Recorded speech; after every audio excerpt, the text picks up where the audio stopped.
because it was very hard for diabetics to actually heal their wounds because of the disease process.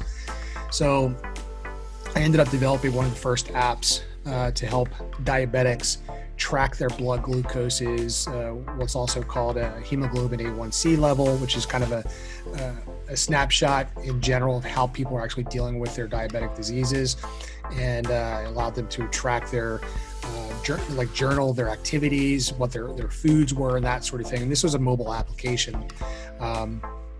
Came out right around the advent of the iPhone. So like as soon as the SDK or the software development kit came out, tinkered around with that language, came out with something, and immediately, almost 2 weeks after that app came out, we saw just about 35,000 downloads of that application. And I realized very quickly that my time in the clinic was over. Heroes are an inspiring group of people. Every one of them, from the larger-than-life comic book heroes you see on the big silver screen to the everyday heroes that let us live the privileged lives we do. Every hero has a story to tell. The doctor saving lives at your local hospital, the war veteran down the street who risked his lives for our freedom, the police officers and firefighters who risk their safety to ensure ours. Every hero is special and every story worth telling, but there is one class of heroes that I think is often ignored. The entrepreneur, the creator, the producer, the ones who look at the problems in this world and think to themselves, you know what? I can fix that. I can help people, and I can make a difference. Then they go out and do exactly that by creating a new product or introducing a new service. Some go on to change the world, others make a world of difference to their customers. Welcome to The Hero Show. Join us as we pull back the masks of the world's finest heropreneurs and learn the secrets to their powers, their success, and their influence, so you can use those secrets to attract more sales, make more money, and experience more freedom in your business. I'm your host, Richard Matthews, and we are on in 3, 2, 1. Hello and welcome back to The Hero Show. My name is Richard Matthews, and I have a special treat for you today. I have live on the line Drew Griffin. Drew, you there? I am here, Richard. How are you? It's a privilege to connect with you again. I'm always excited to connect with you and talk. Awesome. So for those of my guests who don't know, Drew Griffin is the co-founder of Delicious Marketing Hacks and the co-developer of Everlinks, which is a cool software that lets you do all sorts of fun things. We use it on our Twitter accounts, Instagram accounts for a lot of our push button podcast clients.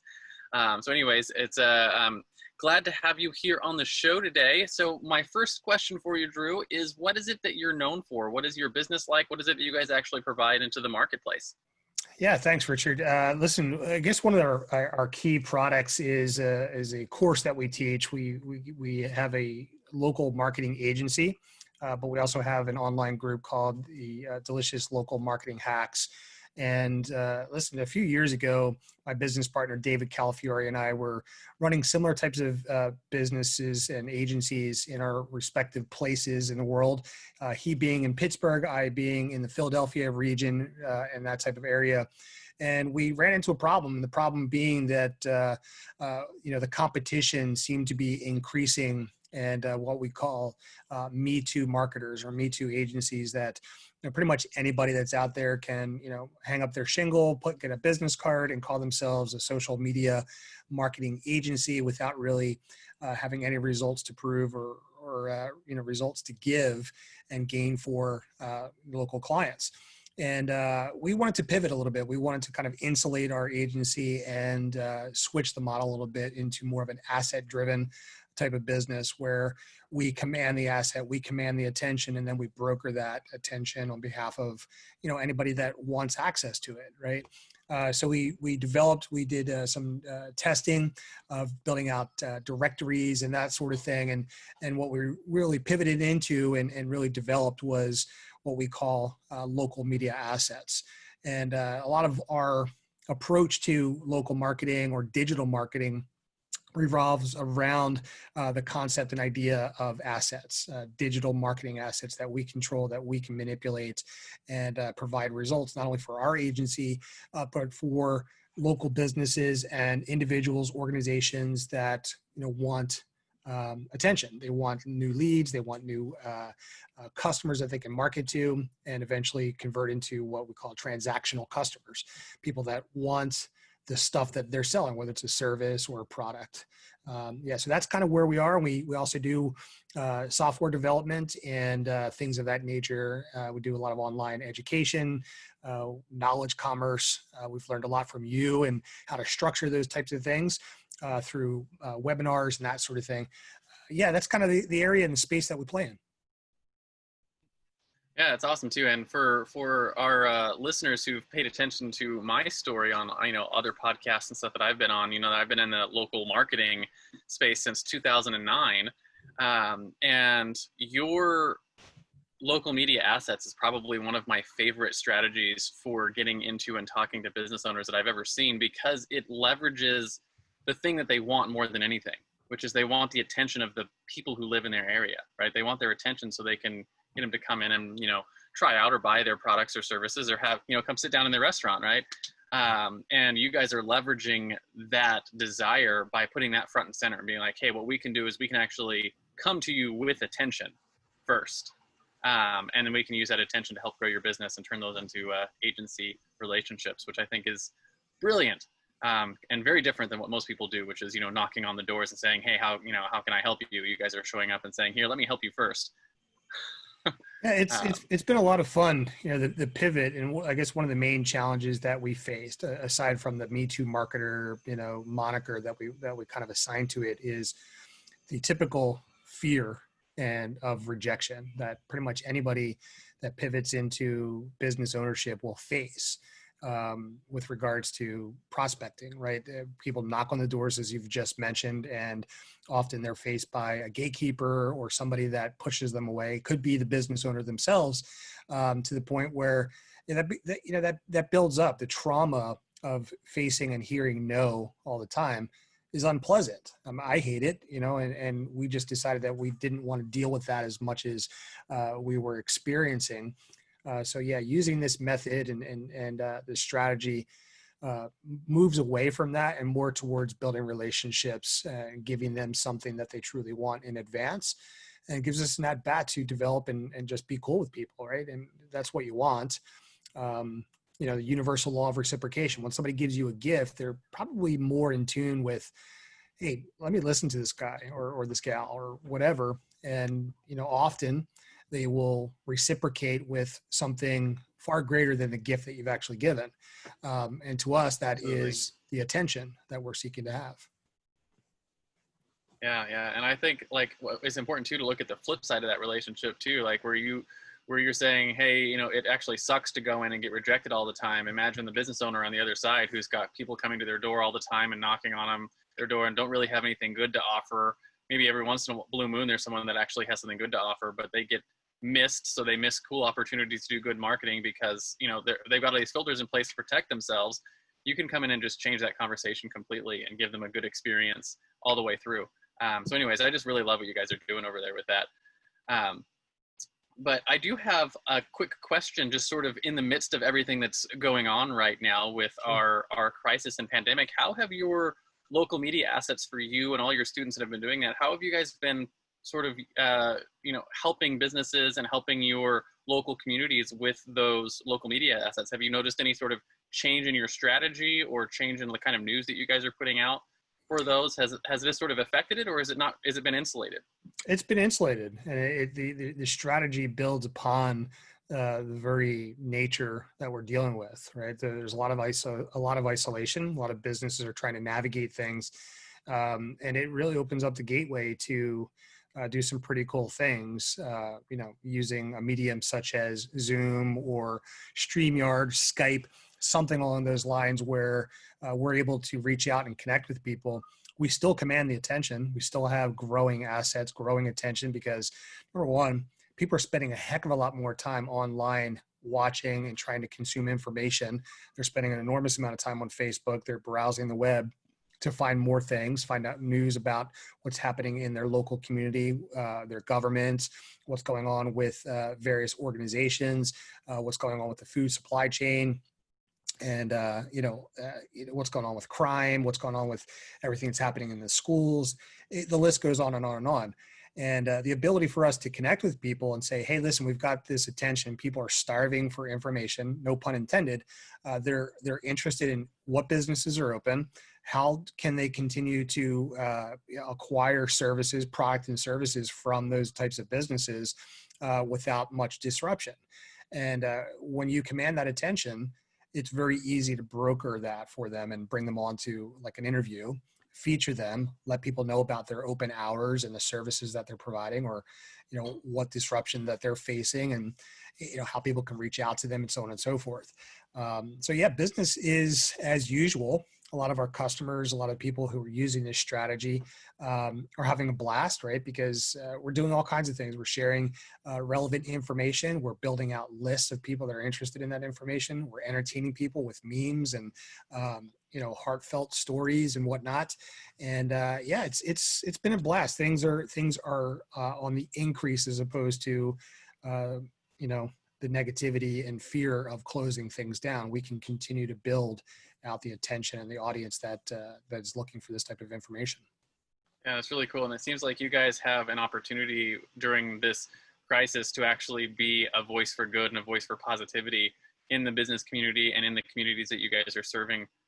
So that's really it's a heartwarming story, I guess, for me, to know that you guys are doing it. Because I don't think you guys set up with this, we're going to do these because eventually we're going to have crises, and this is, it's going to be good assets for that. It wasn't part of the intention, but it's a a side benefit that, hey, you guys can actually be, you and any of your students who are using these local media assets can actually be a real benefit to your community, even in tough times, which is really cool. Small pivot. And fortunately we guessed right, and it's helping a lot of people, and, they're finding some value in this, even though they may not immediately see the return on their investment monetarily. Building out that good faith, goodwill, certainly the opportunity is there to make money. It's just, you just need to know how to make the ask from some of those businesses and make it appealing enough that the return on that investment from local businesses is really good. But the other I in ROI is actually influence. So we have the ability to put that information out in front of people and, win on the engagement side and the share side and the growth side. Awesome. So I want to shift gears a little bit and talk a little bit about your origin story as an entrepreneur, right? We talk on the show all the time. Every hero has their origin story. It's where you started to realize that you were different, that maybe you had superpowers and maybe you could use them to help other people. So my question basically is this: how did you get started as an entrepreneur? Where did that come from for you? Wow. Truthfully, it probably started way back when I was a young kid, right? And used to try to hustle on the street that I grew up in Philadelphia. I would take coloring books and rip them out and color in these color book images from various types of coloring books that we had, and I would go around and try to sell that to my neighbors for a nickel. And Nice. sometimes it was a win, sometimes it was a loss, and then some of my neighbors saw the opportunity to hire me to do other things, like do a little gardening here and there, and cut grass and stuff. And I did that. Moved into my dad was an entrepreneur. He did all kinds of things. He had a pizza shop. He had what we call a iron burglary protection company, where we would fabricate and weld iron gates and bars, right? Like, imagine the bars behind a jail, right? Inside of Philadelphia, crime was pretty commonplace. So what we would do is we'd make these things and put them on the front of storefronts. So these are things, think of a garage door where it kind of opens up. Well, these were a little bit more designed for protection of storefronts, and we would make these things and put them on windows and that sort of thing. So I learned to weld, I learned to do all that kind of stuff.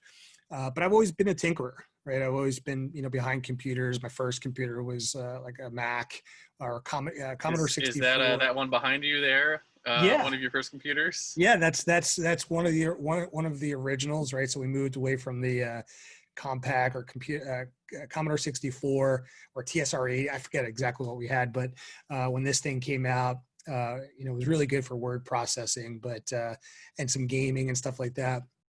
And I became very interested in the innards of these computers and started tinkering around with them. I've always been kind of self-taught with that type of stuff. Fast forward a number of years, ended up going into the medical industry after college. I became a hyperbaric wound care nurse of all things. I was actually attracted to seeing people actually heal physically, right? It's hard to see blood pressure get better, but learned a skill helping people recover from gunshot wounds, surgical wounds, and things of that nature. And spent about 25 years doing that in burn units. I did some helicopter stuff and ended up in hyperbaric units working with dive patients, diabetics, and all that kind of stuff. And what I saw for a lot of the patients that I started working with were diabetics. And in that populace, a lot of those people made the same mistakes, and a lot of them were lifestyle choices. And they just didn't care for themselves. It was very hard for diabetics to actually heal their wounds because of the disease process. So I ended up developing one of the first apps to help diabetics track their blood glucoses, what's also called a hemoglobin A1C level, which is kind of a snapshot in general of how people are actually dealing with their diabetic diseases, and allowed them to track their journal their activities, what their foods were, and that sort of thing. And this was a mobile application. Came out right around the advent of the iPhone. So like as soon as the SDK or the software development kit came out, tinkered around with that language, came out with something. And immediately, almost 2 weeks after that app came out, we saw just about 35,000 downloads of that application. And I realized very quickly that my time in the clinic was over. And I realized, wow, man, there's going to be a lot more people that are carrying around these mobile devices that we all love, these iPhones, these Android devices, and that sort of thing. That app was actually acquired, and my venture into the local marketing space and trying to figure out how to, get more digital products into more people's hands seemed a lot more appealing than working 8 to 16 hours a day in a filthy, medical environment. And I was hooked. I was immediately hooked and realized that, man, we can just create things that people use either educationally or computer programs to do things better that end up serving their lives a lot better. So that's what I've been doing ever since. And wouldn't want to go back there in the least. You have a wide story of things that you have done and been involved in. And I think you mentioned at one point you did some work with podcasting too, right? Yeah. I mean, podcasting is a tremendous source of information. And way back when the Chris Brogans and the Christopher Penns of the world, who were actually the founders of a conference called PodCamp, I got into podcasting. I just loved it because people were, using a microphone and they were talking with individuals. They were learning about and connecting with people by recording, episodes much like this one. Yeah. I started following that around. I had a magazine called Podcasting Magazine, and just featured other people and businesses that were, had podcast associated. They were podcasters by general, and along with podcasters comes an audience, which they have, and you can leverage to connect with. And it's just a wonderful way of following the ripple, where you can, travel and learn, and maybe share some information and insight and knowledge to people that you would have never have met unless you were on someone's podcast, or you can consume someone else's information. Yeah, makes a lot of sense. So amidst all of the things that you have done over the years of your entrepreneur career, I want to find out a little bit where you think your superpower lies, right? So the way that I've been framing this for people, actually since our last mastermind that we were at together, is what do you do, build, or offer this world that helps solve problems for people? And if you look at your set of skills, they're probably wide and varied. You probably have one skill that really energizes the rest of them, right? Your zone of genius, so to speak. What do you think that is for you that's really allowed you to grow and do the stuff that you do? So I think recognizing emerging technologies and then democratizing them for my audience. Seeing technology and where it's going and how you can actually leverage it to connect with other people to sell to other people, to inform, to educate is a fantastic mindset. In the healthcare world, a lot of what I did was education based, connecting the dots and helping them understand complex things, and then making it much more simple so that they can go about and get the results that they're looking for. In particular, healthcare, diabetic, hey, let's get your blood sugars under control, and that way your wound will actually start to heal because of the biochemistry of what's going on in your body. Often that complex situation is very rarely understood.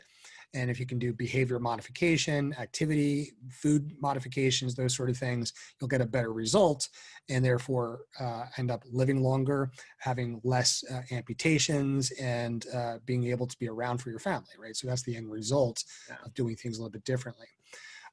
Transferring into the information world that we live in, I love understanding that and putting my twist on it so people can understand things a little bit better. And often I struggle with that, right? But once I can figure something out, democratizing that or finding systems, and I know you're big on systems, Richard, is, I've applied a lot of what you've taught me revolving around systems and processes to better democratize the things that I'm trying to do with the various audiences that I'm trying to reach. Interesting. Yeah. And it almost sounds like if you were to narrow down what that means, it's almost like you can see the future, right? You're like, if we make these changes now, this is the future we could create, right? And you can see that where other people can't, which allows you to say, hey, here's some of the things we can do today to help move towards that future. 100%. I couldn't say it that much better. You should probably just interview yourself, because I'm a big fan of what you do. Yeah, when you can see the future, it absolutely allows you to understand things better and help guide people to making better decisions, or at least giving them the opportunity to make the decision to move forward, avoid the pain, and move more towards pleasure. Right. So to quote Frank Kern, hey, on the left-hand side of the equation, they ain't got it. To the right side of the equation, they can get it, but you just need to follow these steps in between. Yep. What are the steps to get there? So the flip side then of your superpower is, of course, your fatal flaw, right? Just like Superman has his kryptonite, what would be your kryptonite, Drew? Something that has held you back in your entrepreneurial endeavors over the years, something you've had to fight against. What is that for you? And more importantly, what have you sort of done to help curb that, so someone who's listening who struggles with the same thing might learn from your experience there? So I think it comes down to the imposter syndrome. And the imposter syndrome has multiple layers to it. And that's just like believing that I can actually accomplish something, or more so, who am I to deserve this? Who am I to tell somebody about this?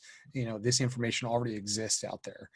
And the truth of the matter is, part of that is fear of the unknown, and maybe sometimes recognizing that there's a hurdle that I need to get over. And one of the things that I realized a few years ago, our mutual friend and someone that has been instrumental in me moving my business forward leaps and bounds, is Dr. Ben Adkins, of a serial progress seeker and formerly, or maybe still currently, a Closers Cafe, has done tremendous things for me in my business. I took a course from him a number of years ago, and I realized the thing that that I wasn't doing, that I need to move my business forward, was get more sales. And I was afraid of this icky thing. And this kind of revolves back to, moving away from the typical sales approach of things and positioning us in a little bit different way to actually develop relationships first, and then sales will come later on. I realized through that course that no matter how many courses that I've gone through, no matter how much technology that I've invested in, to get those end results that I'm actually looking for, vis-a-vis actually working with a local agency, through my local agency, actually working with a local business, I wouldn't need to get in front of more businesses. I would need to be able to make more sales. Cash is king. And I just didn't believe that I was able to go out there and sell. And then I realized if my investment in these courses and the thousands and thousands and thousands, tens of thousands of dollars that I've invested in courses trying to teach me better things to do, in order for me to get to the end result, I was going to need to learn to sell. And I never thought of myself as a salesperson, but I could go out there and explain these things better. So yeah, it comes down to the imposter syndrome. Sometimes I feel that it comes, reeking its ugly head back into me. And then I just realize, hey, let me just figure out how to do things a little bit better, make a modification that suits my needs and will probably get better results to our customers and our clients. And then just develop their relationship and show them, the results that they're actually going to be getting. So it comes down to imposter syndrome for me. That is my kryptonite. That is the antithesis of what I'm trying to do. But yeah, so far over the last couple of years, things have gone quite well. And building up that confidence by continuing to take action makes a big difference at the end of the day. Absolutely. So I have my question for you on that is, have you ever watched the Big Bang Theory TV show? I've caught some things here and there, but I can't say that I'm an expert in the show. So the last season of the show is worth a watch, even if you've not watched anything else, particularly for the imposter syndrome thing. Because near the end of the season, one of the main characters has a very funny and very public meltdown about imposter syndrome. Mm-hmm. And the character is basically yelling at another character who is trying to steal their Nobel Prize award. And they were like, I feel like we're imposter. We suffer from imposter syndrome. And she freaks out and has a meltdown. And she says, you can't have the imposter syndrome if you are an imposter, right? We're the ones that would have imposter syndrome because we're the real deal, right? And she has this whole meltdown about it. And one of the things that really struck me about the whole scene is how true that is, right? You don't have imposter syndrome if you are an imposter, right? If you don't actually have the skills or the things to back up what it is that you do. And that's one of the things that helped me with struggling through that same imposter syndrome. That was like, I don't deserve this. I can't do this. I can't do those things. Is to realize that, hey, the reason I'm struggling with imposter syndrome is because I have the skills. I've done this. I have a background of success that I can look at, and I can remind myself of that. So it's just that. It's an imposter syndrome, right? So you can be in both camp, or in one or the other camp. You can actually be an imposter, and if that's you, right, you have to go and work on your skills and actually build up the backlog of success that shows that you're not an imposter, right? So that's sort of like the what do you call it, the baseline, right? You have to have the skills that you think you have. Right. But if you have that, then you're not an imposter. You have imposter syndrome. That's something that's not real, right? So you can step forward and actually take action, realize that, hey, imposter syndrome is something that's all in your head. Agreed. So. Once you do take that action, I completely agree with that, and I will go back and watch that show, but just because a lot of people recommended it to me. But yeah, I think you're right. Once you do believe in yourself and you have those skills, at some point you have to go and take action upon this stuff, or you're just going to get the same results that you've always got. And that's nothing, right? Once you have that skill set, you have to, write that blog post. You have to record that video.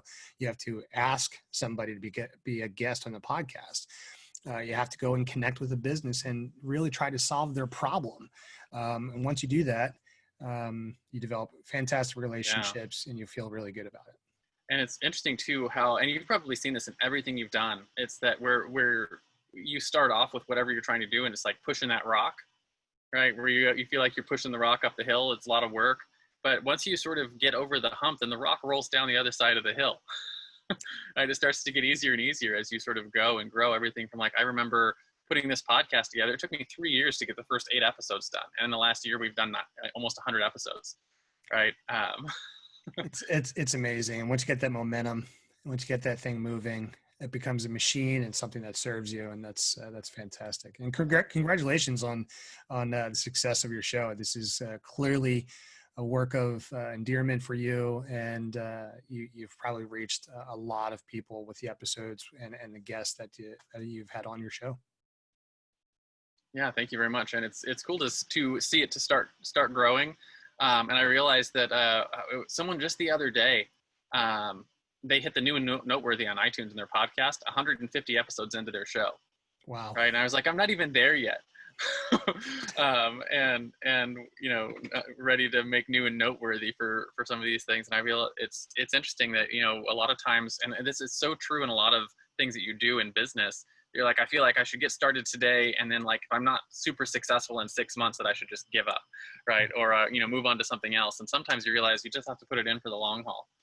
That's so funny having new, quote unquote, new and noteworthy at 150 episodes. That's amusing.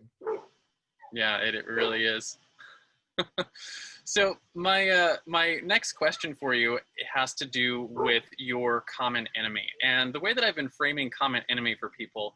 And for you, I think it'd probably make most sense if we talked like in one of the specific spaces you work in, maybe the education for like the local media assets.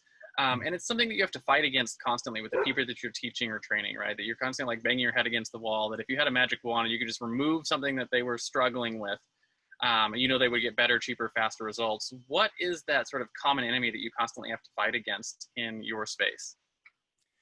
Yeah, so I guess there's probably two answers to this equation, and one is that the most common thing is patience, right? So a lot of people that take our courses and they see this, they want immediate results, and part of what we're doing strategically is building something up over time. It's not going to happen overnight, and often, the avatar of people that typically jump into a course like that is, somebody that likes software. They like to buy bright, shiny objects, and they put the course on the shelf. They want immediate monetization. And like anything, you have to build something. You have to build out a foundation. You have to build something, and leverage the machine to actually get that momentum that you're just speaking of. Clearly, you're not at 150 episodes yet, and maybe you're not recognized and new and noteworthy. But how long has it taken you to get to where you are today, right? Your overnight success only took you X amount of years in order for you to reach that. With LMA and situations like that is, some of what we're teaching is structure-based information, but it takes effort. It takes skill set, it takes investment of time, energy, and money for people to build some of these things up. But once you have it established, you've got an amazing tool that you can use to lever the attention that you've built up. And, for example, these local media assets, imagine a Facebook page that you just start, and perhaps you invited a bunch of your friends to like your page, and you've got 16 or maybe 160 people that have liked your page. Given the Facebook algorithm, you may not be getting a lot of attention on every single part, every single post that you put out there. But if you've got 15, 20,000 people that are following your page, and you've built up a messenger bot list and an email list, and you can drive more attention and traffic to the videos in each and every single one of your posts, and that traffic translates into your website, you can see it in your statistics and analytics. That takes a little bit of time, takes a little bit of effort, takes consistency to build these types of things up. So the end prize is having a realistic expectation of what you're looking for. Do you truly want to build something that is going to deliver you ongoing and consistent results, a true business worth something that has assets built around it for security and insulation? Or do you just want the next bright thing that just came through, a local brokerage company or software brokerage company, bright, shiny object piece of software that, will give you that eventual result that you're looking for? We all suffer from that. Hey, this new thing came out on AppSumo or something like that. We love AppSumo.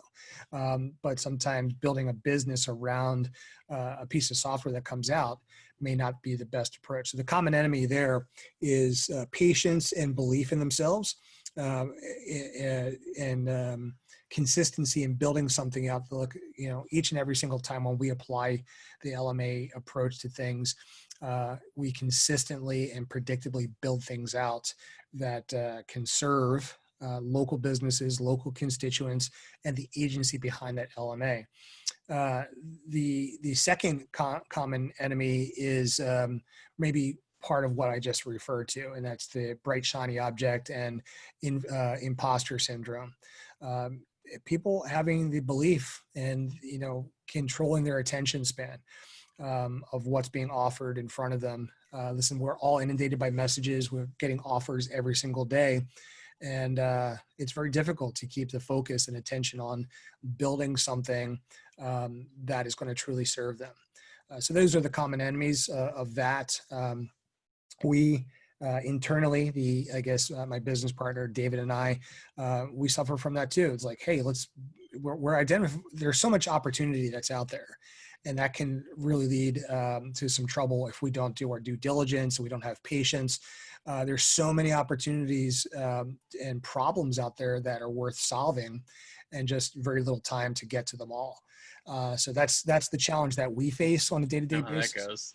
And we just have to be patient with ourselves.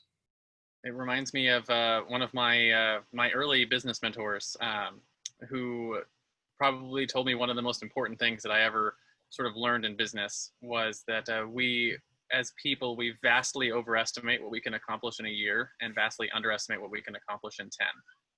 Right. And so we get disappointed with things after a year and shift gears. So we're always only ever a year into something, right? We never push something long enough to see what happens when you put 10 years worth of consistent, a little bit of effort every day. Right. And it's that slight edge mentality where like, hey, if I just put a little bit of progress forward every day into this over the long term, it allows you to have impact that is significantly greater than most people ever have in their lives, because most people never make it past that first year of effort into something. So that's true. It's true in a lot of things, health, right? People that want to lose weight, or they just want to improve an aspect of their health, their vision, their clarity that's going on in their body, their chemical makeup of their body, going from alkaline to, more acidic to alkaline, or vice versa, right? Making some adjustments, your gut situation, just muscle makeup, whatever it is. People want that quick pill to adjust things. Yeah, right. It takes time and effort, and I know that you've recently done this. You've made impeccable strides in your health, but you see this every year. At the end of the year, like, people want to jump into the gym, and now people can't even get to the gym because of the coronavirus quarantine. And people are getting that quarantine 15 to 20 back on their midsections and trying to figure it out all over again. Yeah, and I've been in that process, and one of the things that's really been blowing me away about like really learning to understand my health is the doctor that I've been working with. His mentality for working with individuals like me is a daily, like, it's interesting that like what he's focusing on is helping me change daily habits one at a time, right? And creating small little incremental changes that build up over time, and starting with real baseline stuff like making sure that your liver and pancreas are working right, and taking a month or 2 months to get that working right, and then working on your gut, and then working on, he's like, it's a year-long program. And everything about the program is all, it's all habits. It's little habitual things that you build up over time to, like you mentioned, one of the things that we're working on, I think in the next phase, is working on changing the acidity to more alkaline in the body. And it's really interesting to see that even in health, it's little changes made over time that make big impacts. Isn't it something? Right, just those little minor habitual changes, habit hacking. That's a cool little phrase to approach it that way.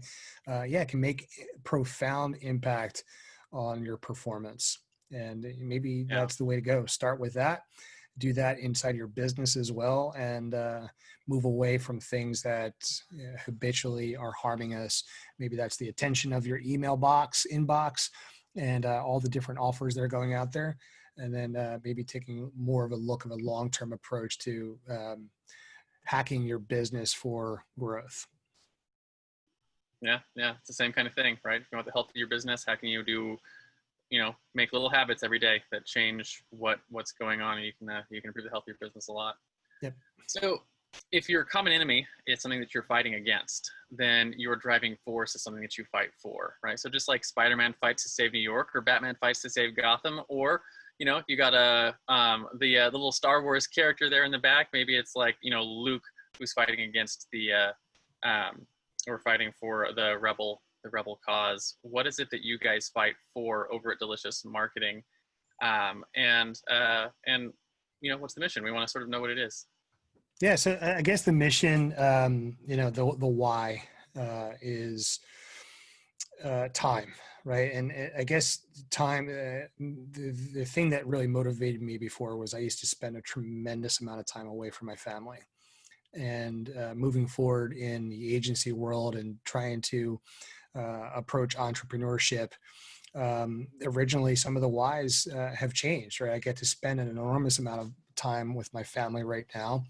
And, principles, right? So I grew up Irish Catholic and, had a very strong faith growing up, and tended to move away from that. And I saw some things and may have misinterpreted things. And I guess my faith kind of took a hit for a while, and realized that I made a lot of mistakes. And, I don't like the feeling of regret. And I try to apply a lot of that towards business. So trying to work more towards back having a relationship with my God, and doing the right things, and trying to be a model father for my kids, and doing things the right way for what our beliefs are. And so getting that, not getting that aside, but having a deep rooted, having that deeply rooted in my day-to-day activities. It's also approaching business and doing things the right way, instead of just trying to sell somebody something that they're going to buy.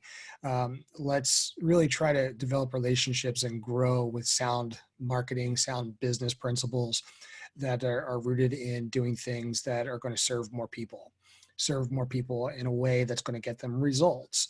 And if we can do that, then we can make a positive impact in our approach to things. So we try to design things that will help improve our business and help improve the businesses of our clients, our customers that are buying our courses, buying our software, to do micro things a little bit easier, a little bit better, and to get them real results in their business, while at the same time repelling, things that don't work so much, and learning more about more people and seeing opportunities, cheering more businesses on, cheering more individuals so they can get those wins, and maybe get their first customer, maybe get their second, third, or fourth customer, and start to grow those types of situations. So yeah, moving away from things that we don't like, that create a lot of fogginess and confusion in the marketplace. We like to work with more people that are abundance mindset. We love to cheer other people on that are getting wins, and moving away more from that thought of competition as being bad, but really learning from people who are doing some amazing things in the community. And listen, there are some businesses that are crushing it. We love it. We love to learn from that. We love to model. We love to improve upon that and make it better for all of our customers. I heard someone say the other day that I don't fear competition, I breed it. And I always like that mentality in business, but it sounds to me like what you guys are striving for is you're striving to build a business that's built on integrity. And that integrity goes all the way down to like your core beliefs and being able to get you back home with your family, and then help other businesses do the same thing, where they can build businesses and build lives that are structured around, life and love and happiness and joy, instead of chaos and fear. I think it's a powerful thing. Yeah, both can definitely be motivators, right? So, chaos and fear can be a huge motivator. In fact, it's very, very strong. I joke with it almost every day, talking about, moving more towards the dark side of the Force. And clearly I'm a Star Wars geek and whatever. But I also use that as kind of a recognition that I had a wall built around me. And going through a process in high school called Kairos is about removing those barriers. But often things build up. We're all experience trust in the world, and we're impacted by things that happen all around us. And as far as we can control those types of things, moving more towards inclusion is only a good thing. So I'm excited. Absolutely.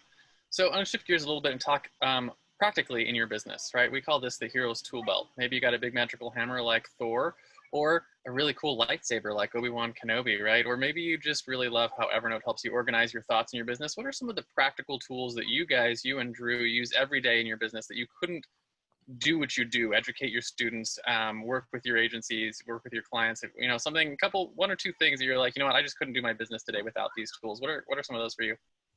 Yeah, so we're still learning with a lot of different tools, but in general, we love leveraging webinars. We love creating courses that house a lot of our products. We are starting to embrace a heck of a lot more programming and developing tools that solve problems. Right now, we're in the midst of creating and bringing to market an extension that helps facilitate group growth. And we're really excited about that. That's going to be coming out relatively soon. It's called Group X. And we're thrilled about that. Yeah. It's absolutely, it's been a pleasure to do. It's a very simple application and an extension that more or less helps facilitate group growth, list building by way of using Facebook. So yeah, all the social things that are out there. Our core thing right now is educating and helping people through, some online courses. It's a great source of revenue for us, at least in the time of social distancing. We can still sell things. So we've got tools like ThriveCart and SamCart are amazing tools to help facilitate payment processing. We're able to use and leverage Facebook Live and webinars to actually sell and inform, educate, entertain, and eventually sell those types of products. And I think our business would take a hit if those weren't there. We absolutely enjoy it. The social aspect of connecting with people. So like Facebook, various Facebook groups have been absolutely impeccable. Messenger has been a massive tool for us. Facebook Messenger bots with ManyChat. Learning to incorporate all of those working together. ClickFunnels is big for us. Being able to rapidly deploy web pages. Russell Brunson, his amazing team. And I'm trying to get better at copywriting. So I've been learning from Jim Edwards and finding and looking for other people to help educate me on those types of things. So those are the core pillars of our stuff. And then of course our software, we believe are cool things. We've got Everlinks, which is a rapid mini web page developer designed for mobile optimized link tree focused types of links where they can link out to multiple products from links in bio or pretty much any hyperlink that you can provide online. So that's our core software product. We've got a few others that are coming out, but those are pretty much the things that we live in religiously every day. Absolutely, yeah. It's interesting too how important online learning has become just in the midst of our global crisis. And it's funny because you and I have been in the online education space for a number of years, and it's crazy to see that like our whole business has been based on like a small subset of the population being interested in online learning, and now it's like the whole world has just opened up to us, where it's like everyone wants to know a little bit about online education. So if you're in that space, whether you're teaching people how to do it like I do, or you're actually providing online education like you do, it's very interesting times to be alive and be taking advantage of a lot of these tools that we've mastered over the last couple of years. It's true. It's a huge opportunity, and I do believe that it's deep rooted in a lot of different business structures. The opportunity to move more towards an education component or have an education component in their businesses is going to be critical for customer acquisition, and it's an opportunity for people that don't know where else to go. They're either had a former employee mentality, they've been furloughed or laid off or completely fired. Turning to online education could be a huge opportunity and a way to generate revenue and serve a lot of other people at the same time. Absolutely. So my next question for you has to do with your own personal heroes, right? Just like Frodo had Gandalf, or Luke had Obi-Wan Kenobi, or Robert Kiyosaki had his rich dad. Who were some of your heroes? Were they real-life mentors, speakers or authors, peers who were a couple of years ahead of you? And how important were they to what you've accomplished so far with your business? The cool thing is I'm identifying and starting to pause a little bit to recognize even more heroes that come across I come across in my life. I could use the stock version, but I'd be lying. And if I didn't recognize, my parents, I lost both my parents. They've instilled a lot of interesting things in my life. Each of my siblings are heroes to me in their own right. My wife is an extraordinary hero. One that I don't deserve all the time. She's an occupational therapist. She has single-handedly instilled amazing values and skills in my daughters. In this time of social distancing and whatnot, seeing my kids thrive within these challenges graciously has been a joy to see. I'm excited about their futures. I see that they're going to do great things. And it's certainly a testament to what she's been able to do, raising them, in partnership with me as well. But I do recognize other heroes that are out there. I'm not going to lie. At first, when we first met, I was kind of, confused by how we actually initially met. Seeing the success that you've had over the number of years as I've come to know you, there's certainly a sense, and I've revealed this to you before, that I was intimidated, right? I was intimidated by what you were able to accomplish because I truly wanted a lot of, I just recognized that you have an amazing skill set, the intellect, the way that you approach your family, the way that you raise your family, the way that you provide for them, the way that you serve other people is amazing, right? So you're one of my heroes, and I've been privileged to come to know you. I've been privileged to break bread with you. I've recognized what you're doing in the world, not only with your customers and clients, but everyone that you touch by way of your podcast, your customers, your clients, and certainly the colleagues and friends that we both share. I'd be remiss if I didn't mention your partner, Zach. I've sought out his advice on a lot of different things. I've learned to do business better as a result of knowing the both of you. And a lot of my colleagues in the healthcare world, they do and touch people's lives in a very, very interesting way. In fact, just yesterday, I shared this story with a mutual friend of ours, Tabitha Thomas at Zero Progress Seeker. At the hospital, was checking in on a patient that I was asked to do a consult with. So I occasionally still do some things in healthcare, and a colleague of mine who is particularly endearing when working with patients just has a way of comforting them, outside of medicine, right? Instead of, just pushing the drugs and all that kind of stuff, actually takes time to sit on the side of the bed and work with them, right? And listen to them and just spend some time with them when their family members can't be with them. And, the story was a little bit, kind of shook me a little bit. So the patient was on the hospice and was fearful. And so when we entered the room, she asked us to pray with her. So my colleague sat down on the side of the bed and did so, and asked her if she believed in Jesus and so on and so forth. And the patient revealed that she was Jewish. and did not believe, but was interested in learning more and hearing more, and was it too late and that sort of thing.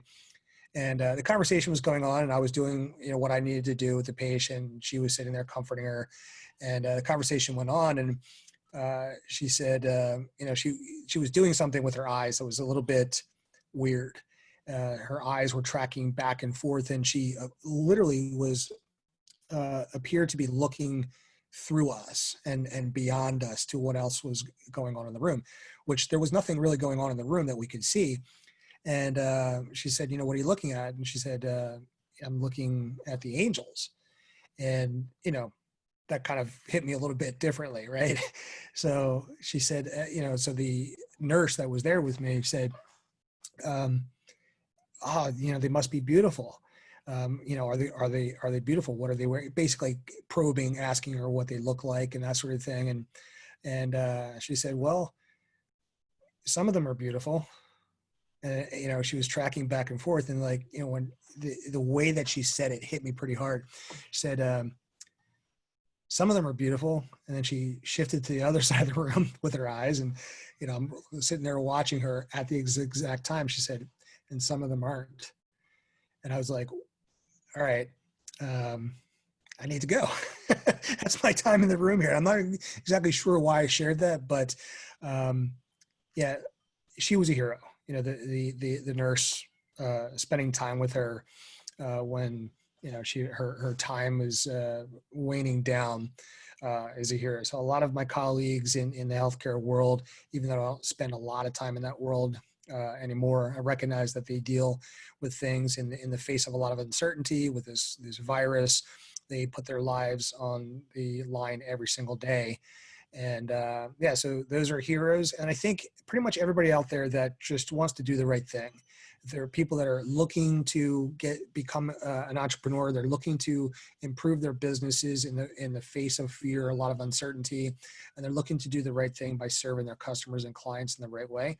Those are heroes. Those are people that I've never met before yet. And hopefully through this medium, this internet thing, that, we'll cross paths with other people that, we're destined to connect with and touch the lives of people that, that really need it. Yeah, absolutely. One of the reasons I asked that question is because it's always struck me how everyone has an answer to it, right? Everyone has a hero in their lives. And what's interesting to me is very often a lot of the people that you would consider heroes, those people don't know you consider them a hero, right?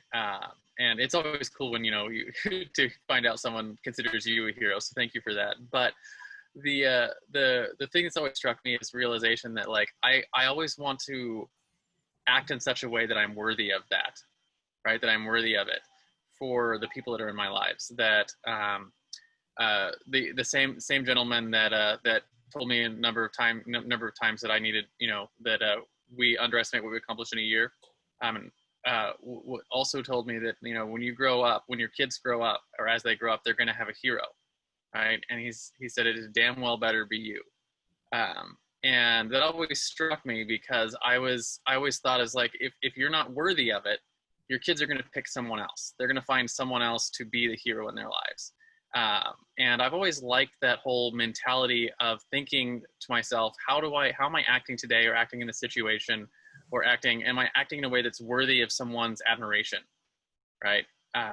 Because if I'm not, then I need to change something. And that's where sort of the heart of that question comes from. And I just love that you have so many examples of that in your life, where you're I've got all these people that I can see that are worthy of admiration, are worthy of being heroes. So anyways, it's a cool story. Well, I thank you for that, but it's true. The sooner that we can find and recognize heroes in our lives, the better. And when you experience having a wall built up around you that's based in a false belief of you have to compete, you have to outdo, you have to be better, or whatever it might be. Certainly there's are things that are going to motivate you. You want to improve and model and improve and do things that, people have taught you. And that's based upon, really trying to serve, if you really comes down to it. So that said, I know that your legacy, for your family is deeply rooted with that belief is that you want to serve them, and you want to provide for them, you want to show them a pathway, and you've clearly accomplished that. And there's no fear that you're going to not continue to deliver that for your family. I know that your family loves you. I know your wife does an amazing job. I'm actually learning from your wife too. I mean, just some of the things that she posts online. Comes She's from amazing. comes from that place. She's absolutely amazing person. So, and I'm privileged. I'm honored, grateful to call you a friend, and I'm grateful for your mentorship and being a guest here on your show. Absolutely. Same goes the other direction. So I have one more important question for you. I call this your guiding principles, right? Top 1 or 2 principles or actions that you use regularly today that you think contribute to the success and influence that you guys enjoy over at Delicious Marketing? Maybe something you wish you'd known when you first started getting into this whole entrepreneur game.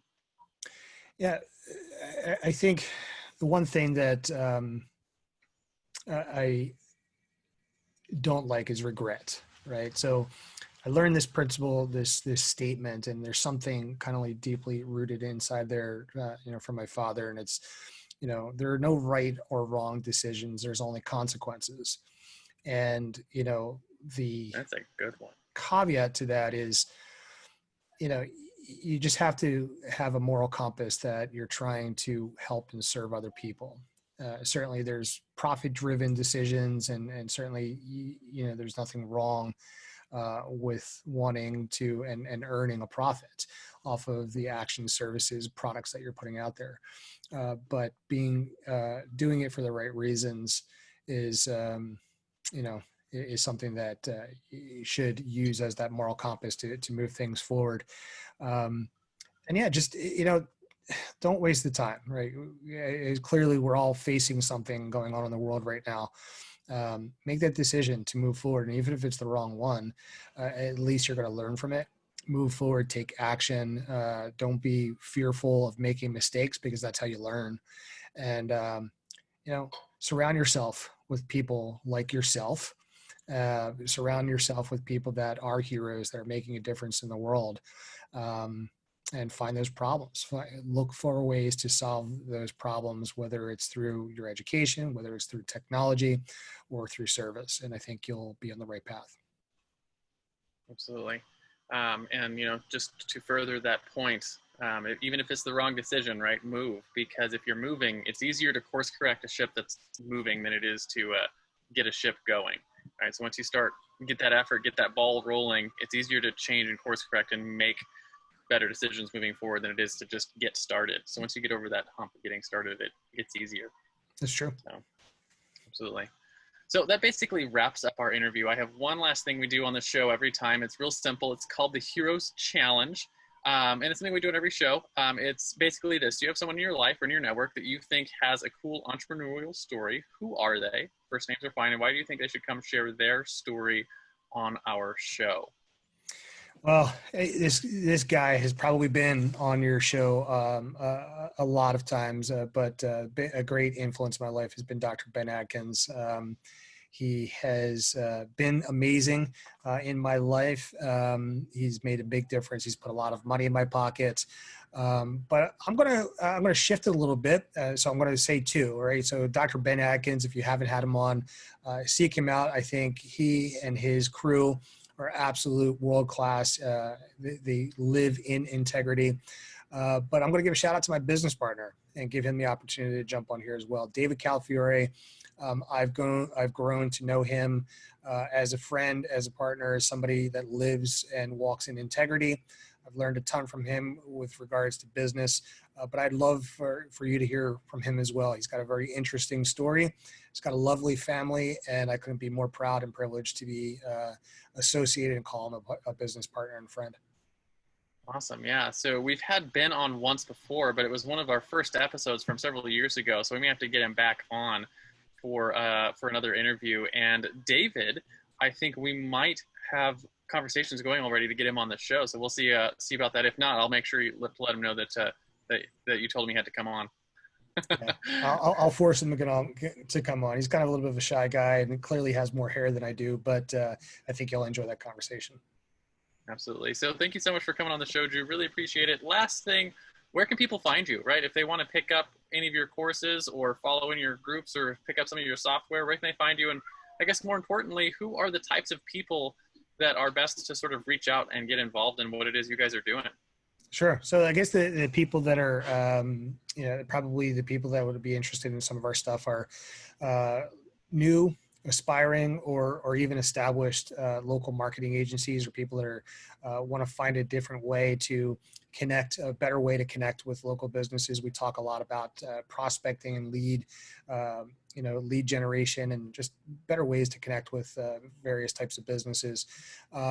The best way to do that, we've got a few websites, deliciousmarketing.io. It's not .com, it's .io. Deliciousmarketing.io. Our software program is called Everlinks, EVERLINKS.io. And lastly, if you want a little book, the book that kind of explains one of our core products is called LMA, or Local Media Assets. You can find that at lmabook.com. And that's a very, very quick read, but it gives you a lot about the principles of what we're trying to share. And you can pick that up relatively inexpensively, a couple of bucks, and you'll be all set. Have an understanding, a deeper understanding of what's going on in that principle, and how it can be able to serve you if you want to build out an asset that serves you and your agency for years to come.